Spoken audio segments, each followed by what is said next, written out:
IPL ஆக்ஷனோட update வந்து பார்த்திங்கன்னா வந்து நம்ம சீக்கிரம் எதிர்வாக வரும் அப்படின்னு வந்து பார்த்திங்கன்னா வந்து ரிட்டர்ன்ஸ் ரூல்ஸ் இதெல்லாம் வரும். அது மட்டும் இல்லாமல் தோனி விளையாடுவாரா விளையாட மாட்டாரா அப்படிங்கிறது வந்து பார்த்திங்கன்னா வந்து நிறைய பேர் காத்திருந்தாங்க. ஏன்னா ரிட்டர்ன்ஸ் அண்ட் ரூல்ஸ் பொறுத்தா வந்து பார்த்திங்கன்னா வந்து தோனி இந்த சீசன் விளையாடுவா விளையாட மாட்டாரான்னு தெரியும். இப்படி இருக்கிற வந்து பார்த்திங்கன்னா வந்து பிசிசிஐ வந்து பார்த்திங்கன்னா வந்து மறக்காம வந்து பார்த்திங்கன்னா வந்து ரிட்டர்ன்ஸ் வந்து பார்த்திங்கன்னா வந்து என்னென்னு சொல்கிறத வந்து பார்த்திங்கன்னா வந்து தள்ளி வச்சுக்கிறாங்க. குறிப்பாக சொல்லப்போனால் வந்து எல்லா ஃப்ரான்ச்சைஸுக்கும் வந்து ஒரு ஃப்ரான்ச்சைஸிக்கு வந்து பார்த்திங்கன்னா வந்து மாறுபட்ட கருத்து இருக்கிறங்காட்டி வந்து பார்த்திங்கன்னா வந்து அவங்களால வந்து பார்த்திங்கன்னா வந்து ஒரு டிசிஷனை வந்து பார்த்திங்கன்னா வந்து ஈஸியாக எடுக்க முடியுது. ஏன்னா வந்து பார்த்திங்கன்னா வந்து எல்லா டீமுக்கும் வந்து பார்த்திங்கன்னா வந்து அந்த டிசிஷன் வந்து பார்த்திங்கன்னா வந்து ஒத்து போகிற மாதிரி தான் வந்து பார்த்திங்கன்னா வந்து பிசிசினால் வந்து பார்த்திங்கன்னா வந்து டிசிஷன் எடுக்க முடிய ஒரு டீம் மட்டும் ஃபேவராக எடுத்தால் வந்து பார்த்திங்கன்னா வந்து அந்த டிசிஷன் வந்து பார்த்திங்கன்னா வந்து ஒரு டீம் ஃபேவராக வந்து சப்போர்ட் பண்ணுற மாதிரி ஆயிடும். அப்படிங்கிற மாதிரி பிசிசி ஓச்சு வந்து பார்த்திங்கன்னா வந்து டிசிஷனை வந்து எடுத்தது வந்து பார்த்திங்கன்னா வந்து மறுக்கா ரீகன்ஸ்ட்ரக்ட் பண்ணி பார்த்திங்கன்னா வந்து இன்னொரு 10 days இல்லைன்னா 1 week வந்து பார்த்திங்கன்னா வந்து மறுக்கா வந்து பார்த்திங்கன்னா வந்து ஐபிஎல் ரிட்டர்ன்ஸ் பற்றி சொல்ல போகிறாங்க. குறிப்பாக சொல்லப்போனால் வந்து ஐபிஎலுக்கு முன்னாடி வந்து பார்த்திங்கன்னா வந்து நிறைய ஸ்டார் பிளேயர்ஸ் வந்து பார்த்திங்கன்னா வந்து அவங்களோட ஃப்ரான்ச்சைஸஸ் விட்டு விலக போகிறாங்க.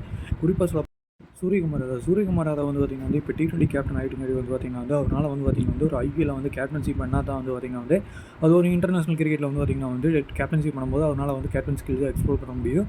அதனால் வந்து பார்த்திங்கன்னா வந்து பஞ்சாப் கிங்ஸ் மாதிரி அணிகளுக்காக வந்து பார்த்திங்கன்னா வந்து ஒரு கேப்டன்சி கேப்டன் இல்லை. லக்னோக்குமே வந்து பார்த்திங்கன்னா வந்து KL ராகுல் வந்து ஆர்சிபி கேப்டனாக போயிட்டாருன்னா வந்து ஆர்சிபி அணியில் வந்து பார்த்திங்கன்னா வந்து அவருக்கு ஒரு கேப்டன்சி கொடுத்தாங்கன்னா அப்போ லக்னோ அணி கேப்டன்சி இல்லாமல் இருக்கும்.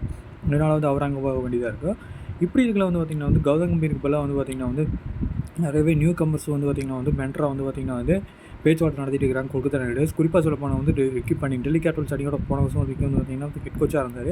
அவரும் வந்து பார்த்திங்கன்னா வந்து கேகேஆர் இங்கே வந்து பார்த்திங்கன்னா வந்து மென்டர் ரோல் இல்லைனா கோச்சிங் ரோலுக்குமே வந்து பார்த்திங்கன்னா வந்து அவரோட பேச்சுவார்த்தை நடத்திட்டு இருக்கிறாங்க. அது மட்டும் இல்லாமல் ஜாக் காலிஸ் பேருமே வந்து பார்த்திங்கன்னா வந்து பரிந்துரை பண்ணிக்கிறாங்க. ஜாக் காலிஸ் வந்து பார்த்திங்கன்னா வந்து 2007 வந்து பார்த்திங்கன்னா வந்து கொல்கத்தா நைட் ரைடர்ஸ்க்காக அணிந்தார். இன்னும் நிறையவே ஐபிஎல்லோட இன்ட்ரெஸ்டிங்கான அப்டேட்ஸ்லாம் வந்து பார்த்திங்கன்னா வந்து நம்ம சேனல் வந்து பார்த்திங்கன்னா வந்து மறக்காம சப்ஸ்கிரைப் பண்ணிவிட்டு அப்படியே பக்கத்தில் இருக்கிற பெல் ஐக்கான் கிளிக் பண்ணிடுங்க. கீழே வந்து சென்னை சூப்பர் கிங்கோட ரிட்டர்ன்ஸ் லிஸ்ட்டில் யார், அதே மாதிரி வந்து பார்த்திங்கன்னா ஆர்சிபி அணிக்கும் வந்து பார்த்திங்கன்னா வந்து இந்த வருஷம் கப் அடிக்கணும் யார் கேப்டனாக போட்டால் ஆர்சிபி அணிக்கு நல்லாயிருக்கு அப்படிங்கிறதையும் கீழே கமெண்ட்டில் பதிவு பண்ணுங்கள்.